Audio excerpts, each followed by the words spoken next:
For more than 50 years, the grave of Bruce Lee has been one of the most visited graves in the world. Fans travel from every corner of the planet to stand quietly in front of it. Some leave flowers. Some leave handwritten notes. Others perform small martial arts moves as a sign of respect. Many simply stand there in silence.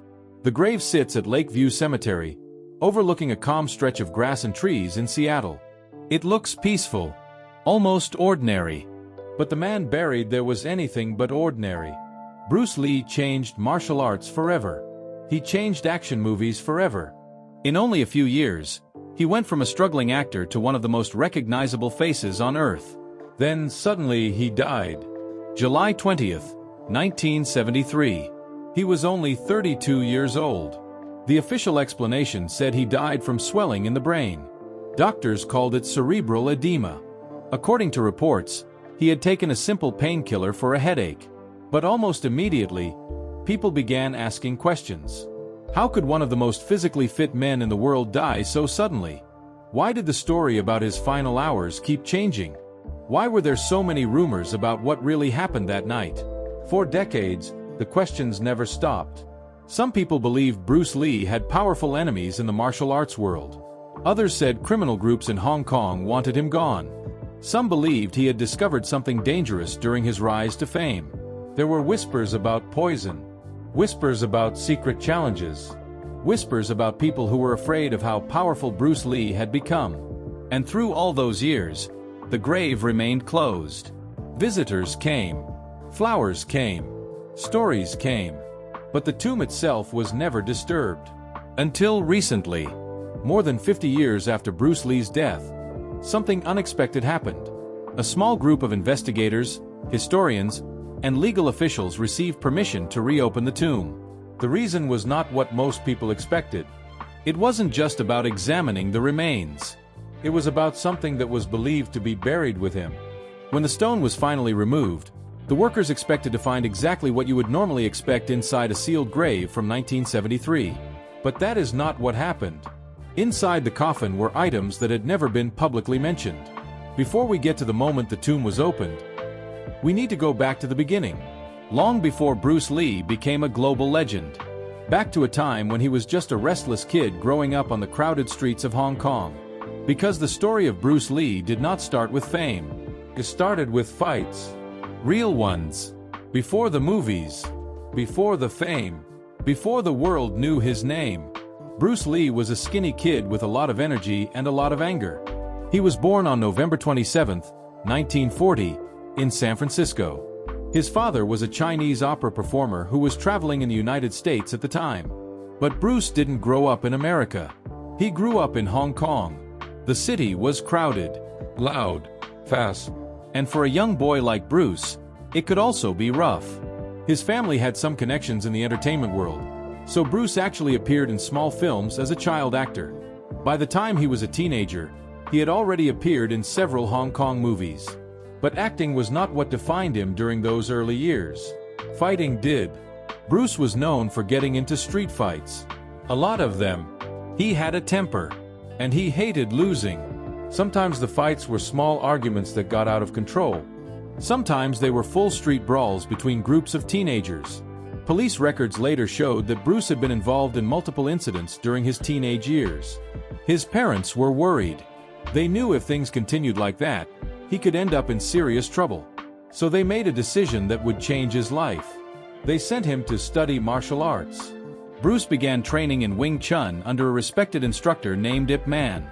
At first, Bruce approached training the same way he approached fighting, aggressively. But slowly, something changed. He became obsessed with improving. Bruce didn't just want to win fights. He wanted to understand how fighting worked. He studied movement, speed, timing, balance. He practiced for hours every day, sometimes until his hands were swollen and bruised. Friends remembered him constantly testing techniques. Shadowboxing in hallways, practicing kicks in small rooms, studying opponents carefully. But even with martial arts training, Bruce still found trouble. The street fights didn't completely stop. One particular fight reportedly became serious enough that his parents feared retaliation from the other group involved. That was when they made another life-changing decision. They sent Bruce Lee to the United States. He was only 18 years old. Bruce arrived in Seattle with very little money. He stayed with family friends and worked small jobs to support himself. One of those jobs was at a restaurant. At the same time, he began teaching martial arts. At first, his classes were small. Just a few students learning basic techniques in small training spaces. But people quickly noticed something different about Bruce Lee. He moved faster than anyone they had ever seen. His punches looked almost impossible to follow. More importantly, his ideas about martial arts were very different from traditional instructors. Bruce believed many martial arts systems had become too rigid, too full of rules, too focused on tradition instead of real fighting. He believed fighters should adapt, move freely, use whatever worked. These ideas would later become the foundation of his own philosophy called Jeet Kune Do. But during those early years in Seattle, Bruce was simply trying to survive. He studied philosophy at the University of Washington. He taught martial arts classes. He continued training harder than anyone around him. And slowly, word began to spread. People talked about the young martial arts instructor who could move faster than the eye could see. Demonstrations of his speed started attracting attention. At one famous demonstration, Bruce performed what later became known as the one-inch punch, a strike delivered from almost no distance that could knock a man backward. Crowds were stunned. Among the people watching were individuals connected to the television industry. Soon, Bruce Lee was invited to audition for a television role. That opportunity led to his appearance in the series The Green Hornet, where he played the character Kato. For the first time, audiences across America saw Bruce Lee in action. His speed looked unreal on screen. Producers even had to slow down some of his movements during filming because cameras at the time couldn't properly capture how fast he actually moved. But even with that exposure, Hollywood didn't immediately embrace him. Studio executives believed Asian actors could not carry major films. They often offered Bruce small roles that didn't reflect his talent. Bruce was frustrated. He knew he could do more. He believed action films could look completely different. More realistic, more powerful, more intense. But Hollywood didn't see it yet. So Bruce made another bold decision. He returned to Hong Kong. And that decision would change everything. Within a few years, he would become the biggest martial arts movie star the world had ever seen. And soon after that, something would happen that would shock the entire planet. Because just as Bruce Lee reached the peak of global fame, his life suddenly came to an end. By the early 1970s, Bruce Lee had become something the film industry had never seen before. In Hong Kong, his movies were breaking box office records almost overnight. Crowds packed theaters to see him fight on screen. His style was fast, explosive, and completely different from traditional martial arts films. Movies like The Big Boss and Fist of Fury turned him into the most famous action star in Asia. Producers quickly realized they had something special. Soon after, Bruce created another film, Way of the Dragon, where he not only starred but also wrote and directed the movie himself. The final fight scene between Bruce Lee and Chuck Norris became one of the most talked about fight scenes in film history. By 1973, Bruce Lee was no longer just a Hong Kong star. Hollywood finally wanted him. The result was Enter the Dragon, a major international production that would introduce Bruce Lee to a global audience. The movie was expected to change his life forever. But Bruce Lee never lived long enough to see how big it would become. Everything changed on July 20th, 1973. That afternoon, Bruce had a meeting with producer Raymond Chow to discuss his next project. After the meeting, Bruce went to the apartment of Betty Ting Pei. According to reports later given to police, Bruce complained about having a headache. Betty Ting Pei reportedly gave him a pill for pain relief. The medication contained aspirin and a muscle relaxant. Bruce went to lie down. Hours passed.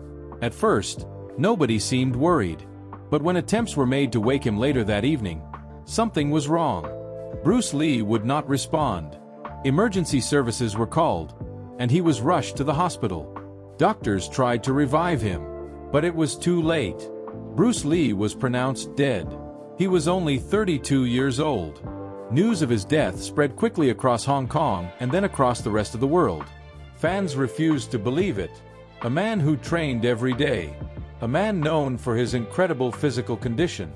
A man who seemed almost unstoppable on screen. Dead from a headache pill? Doctors announced the cause of death as cerebral edema, meaning swelling of the brain. According to the official report, Bruce Lee had suffered a reaction that caused his brain to swell dramatically. But the explanation raised more questions than answers. Why would a simple painkiller cause such a reaction? Why did it happen so suddenly? Why were the details of his final hours so confusing? In the days that followed, rumors began spreading almost immediately. Some believed Bruce Lee had been poisoned. Others believed he had been targeted by enemies in the martial arts world. A few even believed there was a curse surrounding his family. No matter what explanation people gave, one thing was clear. The world had just lost one of its most powerful and influential stars at the peak of his career.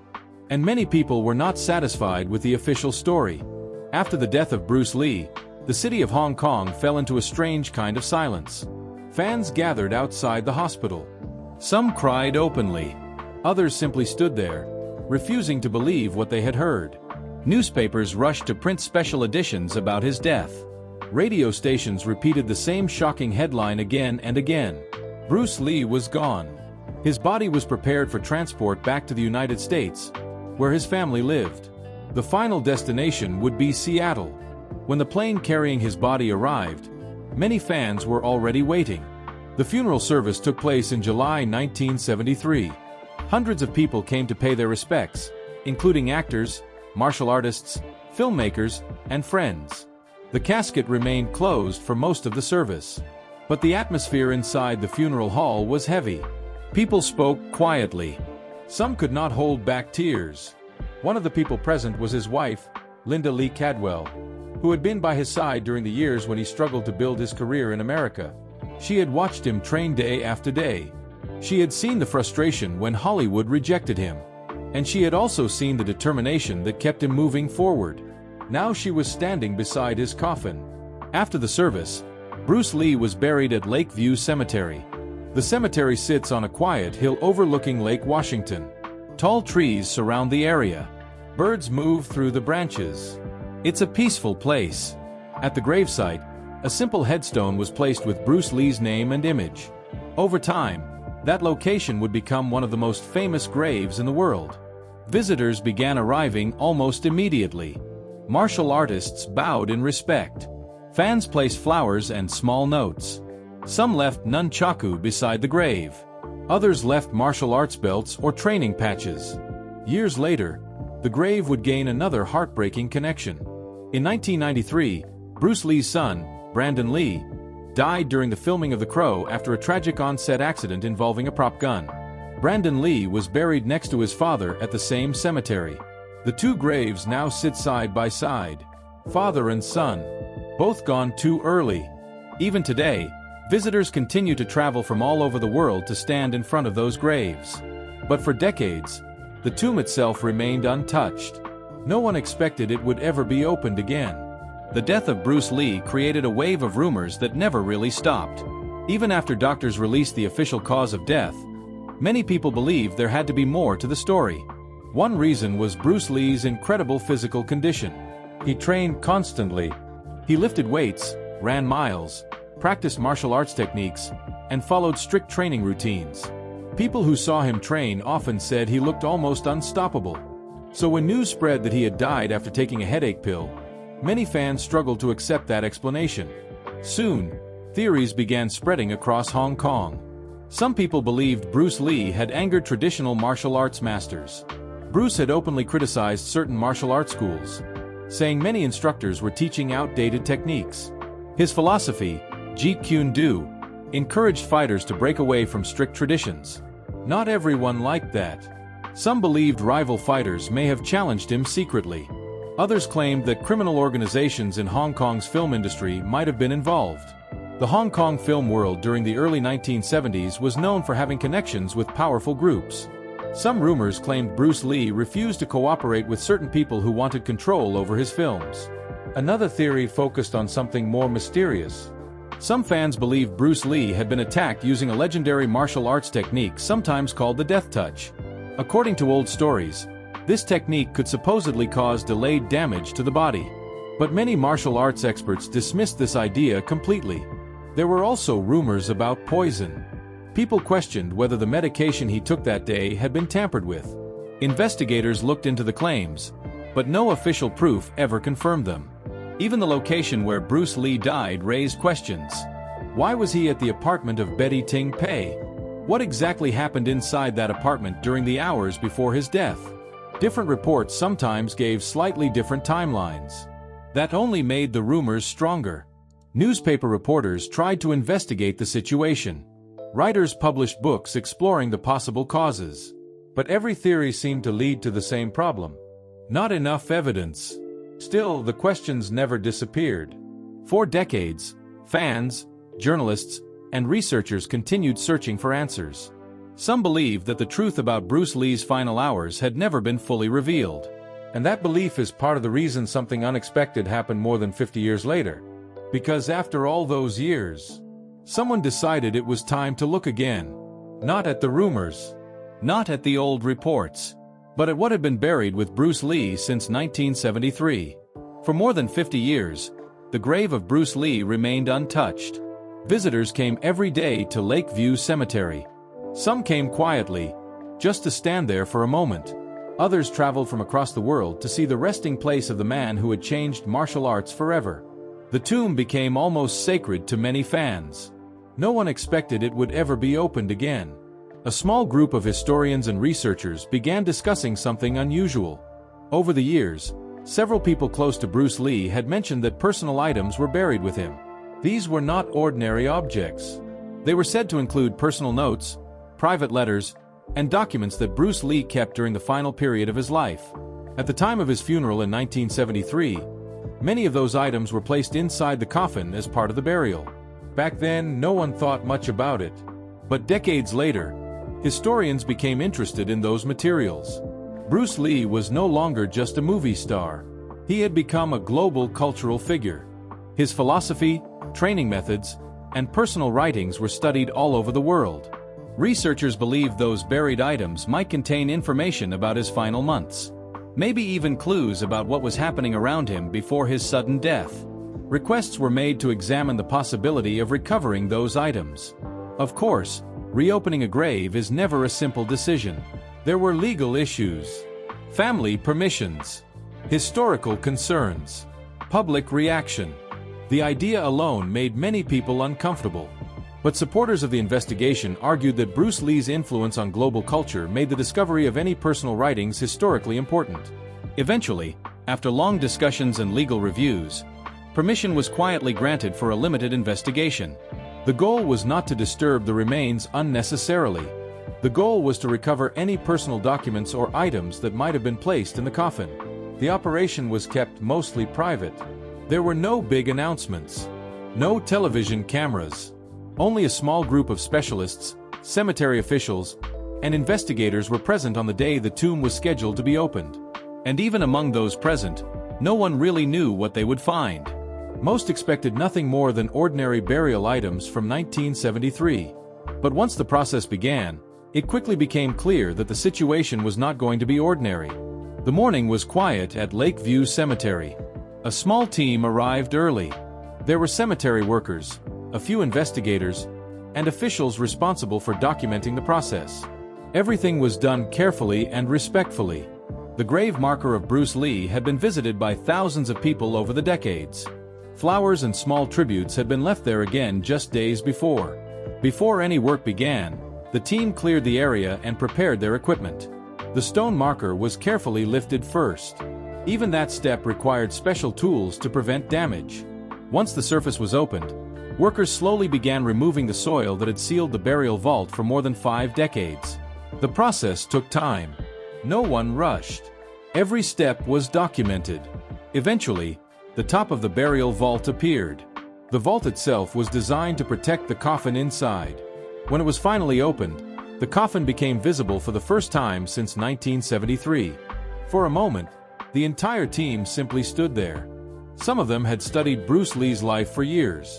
Now they were standing in front of something that had remained closed for more than half a century. The coffin was carefully lifted out of the vault.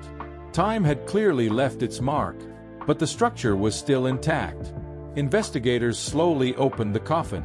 The air was completely still as they looked inside. At first, everything appeared exactly as expected. Burial fabric. Personal burial arrangements. But then someone noticed something unusual near one side of the coffin. There was a sealed envelope. That alone was surprising. Funeral records from 1973 had never mentioned any envelope being placed inside. The team carefully removed it. Inside were several folded sheets of paper. Handwritten. The handwriting looked familiar to some of the historians present. They believed it belonged to Bruce Lee himself. But that was only the beginning. Because as investigators continued searching inside the coffin, they discovered that the envelope was not the only thing hidden there. The envelope found inside the coffin contained several handwritten pages. At first, investigators believed they were simple personal notes. But as they carefully unfolded the papers, it became clear they were something more. The handwriting strongly resembled that of Bruce Lee. Many of the historians present had studied his original writings for years. His training journals, his philosophical notes, and his personal letters. The style looked very similar. The papers appeared old, consistent with documents from the early 1970s. Each page was filled with handwritten thoughts. Some lines discussed training ideas. Others looked like personal reflections. One section appeared to be part of a letter addressed to someone close to him, though the name was never written on the page. The tone of the writing felt personal, direct, almost like someone thinking out loud. One passage talked about the pressure Bruce Lee had been feeling during the final months of his life. His career had exploded almost overnight. Film studios were demanding new projects. Producers were pushing him to work faster. And fans expected more from him every day. Another section described his concerns about people around him. The wording was careful, but the message was clear. Bruce Lee believed some individuals in the film industry did not want him to succeed. He mentioned feeling watched. Not constantly, but often enough that it made him uneasy. One sentence caught the attention of everyone reading the document. In that line, Bruce Lee wrote that fame had opened doors, but it had also brought the wrong people into his life. The papers did not name specific individuals, but the tone suggested real tension. There was also a shorter note written on a separate page. This one was more emotional. In it, Bruce Lee talked about wanting to protect his family from the darker side of fame. He mentioned his wife, Linda Lee Cadwell, and his children. He wrote about wanting them to live peaceful lives, away from the pressures he was facing. The final page in the envelope ended abruptly. It looked unfinished, as if the writer had planned to continue later. Investigators carefully placed the documents into protective storage for further examination. But by that point, everyone present understood something important. These papers were not widely known before. They had been buried alongside Bruce Lee for more than 50 years. And they suggested that during the final period of his life, Bruce Lee had been dealing with pressures and concerns that were never publicly discussed. But even more surprising discoveries were still waiting inside the coffin. Because hidden beneath the lining of the burial arrangement, there were additional items no one had expected to find. After the envelope containing the letters was carefully removed, the investigators continued examining the inside of the coffin. At first, nothing else looked unusual. But one of the researchers noticed something along the inner lining of the burial fabric. The material looked slightly uneven, almost as if something had been placed underneath it. The lining was gently lifted. What they saw surprised everyone standing there. Several thin documents had been tucked underneath the fabric. They were protected inside a small waterproof sleeve, likely placed there to prevent damage over time. The sleeve was carefully removed and opened. Inside were multiple folded papers. Some looked like personal notes. Others appeared to be official documents. Once again, the handwriting on several pages strongly resembled that of Bruce Lee. One of the first papers examined looked like a training journal page. Bruce Lee had always been known for recording his thoughts about martial arts. He constantly wrote about movement, strategy, and philosophy. This page included short notes about speed training and body conditioning. There were also small diagrams showing footwork positions. Another document looked more personal. It appeared to be part of a letter that had never been finished. The writing described how quickly Bruce Lee's life had changed in the early 1970s. Just a few years earlier, he had been struggling to get serious roles in Hollywood. But suddenly he had become one of the most recognized martial arts stars in the world. The letter mentioned the pressure that came with that sudden fame. Studios demanding contracts. Producers calling constantly. Journalists asking questions about his personal life. The document suggested that Bruce Lee sometimes felt overwhelmed by the speed of it all. Another sheet included a list of film ideas. Some were simple one-line concepts for future projects. Others looked more developed. There were brief descriptions of fight scenes and story themes. Historians noticed that one of the ideas seemed connected to the film Game of Death, which Bruce Lee had started working on shortly before he died. The note suggested he had planned a much larger story than what eventually appeared in the final version released after his death. Among the papers was also a small folded card with several names written on it. No explanation was written next to the names. Investigators could not immediately determine what the list represented. Some names appeared to belong to people connected to the film industry in Hong Kong at the time. Others were harder to identify. The presence of the list raised new questions. Was it simply a list of business contacts? Or was it something more personal? Another document looked like a financial record. It included numbers and small notes about payments related to film production. Nothing on the page clearly explained why it had been placed in the coffin. But one thing was becoming clear. These papers were not random items. They looked like documents Bruce Lee had been working on during the final stage of his life. Documents that somehow ended up buried with him in 1973. Investigators carefully collected each item and placed them into evidence bags for preservation. But before the examination ended, there was one more discovery. And this one created the most questions of all. Near the bottom of the coffin, investigators noticed a small object wrapped in cloth. The wrapping looked old, similar to the other materials placed in the coffin during the burial. When the cloth was slowly unfolded, the team found a small metal container. It was not large, just a simple case that could fit in the palm of a hand. At first glance, it looked like something meant to store personal items. Inside the container were two things. The first was a small folded piece of paper. The second was a thin metallic item that looked like part of a medical capsule or pill casing. The paper was opened first. The writing again appeared to match the handwriting of Bruce Lee. But this note was different from the others. The writing was shorter, more direct. Only a few lines filled the page. The note mentioned headaches that Bruce Lee had been experiencing in the months before his death. He wrote that the pain sometimes appeared suddenly and intensely. The message also included a short line that caught the attention of everyone reading it. Bruce Lee wrote that he had been given different medications by different people, and that he wasn't always sure exactly what he was taking. The line ended abruptly. There was no date on the paper. Investigators then examined the small metallic object inside the container. It resembled part of a pill capsule, though it was difficult to determine exactly what type. Medical experts would later study the object to see if it matched the medication Bruce Lee reportedly took on the day he died. That medication had been described as a painkiller containing aspirin and a muscle relaxant. But this object did not look exactly like the capsules typically used for that medication during the early 1970s. That discovery raised new questions. Was the object connected to the medication he took on his final day?